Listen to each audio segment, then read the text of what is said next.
This tomato beef recipe is a family favorite. It's quick, simple, and incredibly delicious. And it's cheap to make. Hey everyone, I'm Flo, Dude is behind the camera, and we're all about simple food, simple faith. This is one of my favorite childhood recipes. My grandmother used to make this for me on a weekly basis when I would have dinner at her place. And it's also one of the first recipes that I made for myself when I was living on my own. This recipe can be found in my cookbook, Chinese Homestyle. And basically, I am using whatever I have at home. So I never follow even my own recipes to a T. Everything that we make is for dinner tonight. And so I am starting off with 1.5 onions because that's what I have left. And I'm just going to slice this up. And it doesn't even look that pretty because, well, that's what I've got. I like to slice it from top to bottom because I find that the onion holds its shape better. And this actually makes quite a bit. It will be enough for dinner tonight and also at least my son's lunch, if not our lunches tomorrow as well. So this is green onion from my garden that I've been growing from those stubs at the bottom of the store-bought green onions. And so this is what I'm using today. I just have, I don't know, 3 very long stems, and I'm just going to cut them up into about 2-inch pieces. And this is going to go in at the very end. I don't have any white parts of the green onion, which is fine.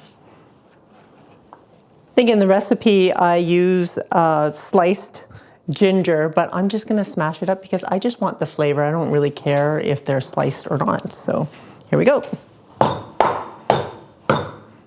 And that will release quite a bit of flavor when I fry it in the oil.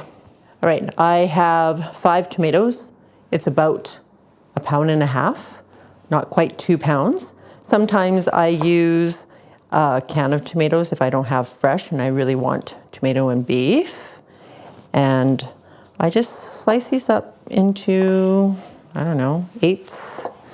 If you want them to be more cooked through, you can slice them even thinner. Tomatoes should be relatively inexpensive right now since it's at the very end of its season locally. All right, and that's all we need to do to get all of our ingredients ready to go.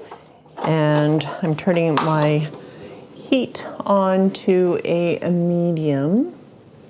I am using my Le Creuset Dutch oven today, and I'm not supposed to heat it up dry. So I'm going to add my tablespoon of avocado oil. And you can use whatever oil you want for this dish.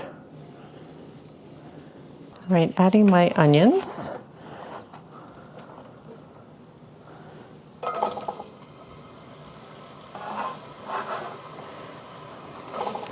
Now, if you don't have a Dutch oven, you can use a wok or a very large frying pan or saute pan.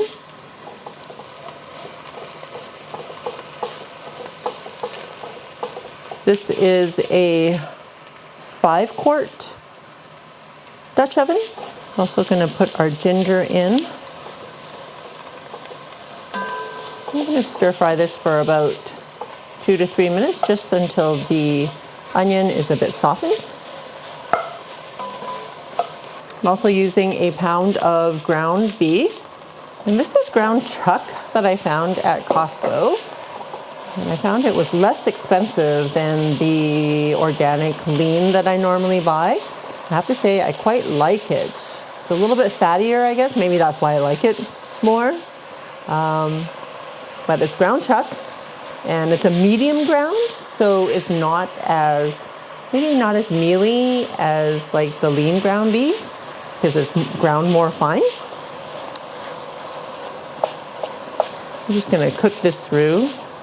Now, we're not seasoning the meat, and we didn't marinate it, because generally when I'm using ground pork or ground beef, I don't marinate it in advance because the meat is already like so small, I guess, when you're cooking it. And then all the sauces and stuff that you add is going to be absorbed all together anyways. So it doesn't matter if you marinate the ground meat or not. It's still going to be very flavorful. It's going to take about 2 to 3 minutes just for the ground beef to be cooked through. Another thing about this ground beef was that I got about twice the amount for the same price I was paying for the other meat. So this is win-win for me. Once all of the meat is cooked through, we're going to add our tomatoes. I'm also going to add a tablespoon of sugar, and that will help with some of the sourness that comes from the tomato. I'm using 3 tablespoons of soy sauce. This is just regular soy sauce. 1 tablespoon of dark soy sauce, and dark just adds extra color. It's a little bit slightly different flavor, but if you don't have dark soy sauce, you can just use regular soy sauce. 1 tablespoon of oyster sauce, and ancient Chinese secret, 3 tablespoons of ketchup. Just gonna stir this up. You know what, I think I still also need a teaspoon of salt. I'm gonna add about a teaspoon of salt.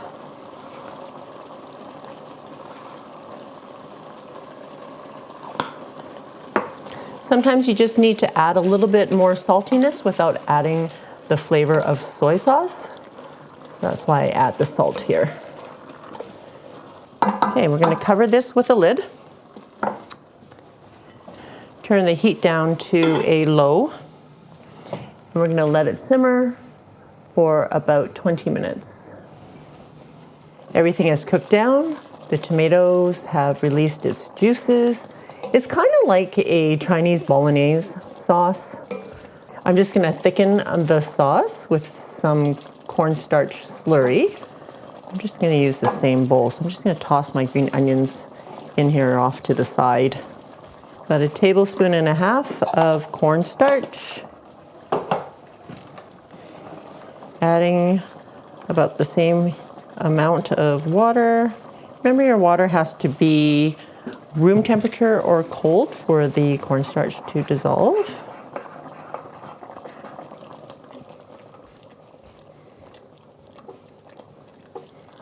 All right, might as well stir in the green onions as well. And we're turning off our heat. There's enough residual heat to make sure that the cornstarch is heated through and the sauce is thickened. And that's it. All right, let's get this into a serving bowl.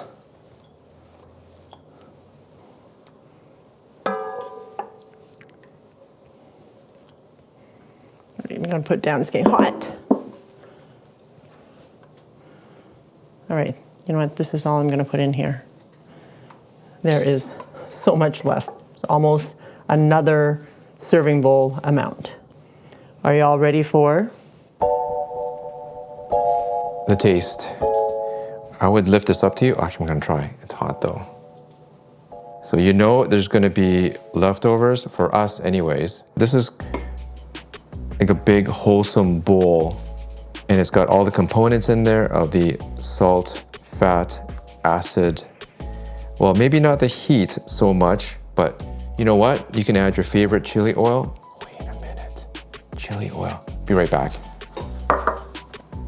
Flo bought this for me. She saw it somewhere, maybe on Instagram, but it's got some crispy elements in there, and it's not super spicy. So I'm gonna get that in there too. Get a spoonful of this, a good amount, into a bowl of rice. Yeah, use your favorite chili oil or black pepper or white pepper or whatever you use to provide spice into your food, and add it during the cooking or after the fact. And if you add it after the fact, well, everyone has a different tolerance to the spiciness, especially with kids. You know? All right. Oh, nice aroma. I'm gonna eat some without the chili oil first. That familiar taste, guys. Good stuff. I mean, you can get this dish at your favorite HK style cafe with the sliced beef cuts but it's gonna be more expensive and way less. So here it is with the chili. Oh, now you're talking. Woo! Just enough heat. It's so good together, and you need to do this for your family. You need to get it on your rotation because it's inexpensive and super tasty. Awesome, thanks, dude.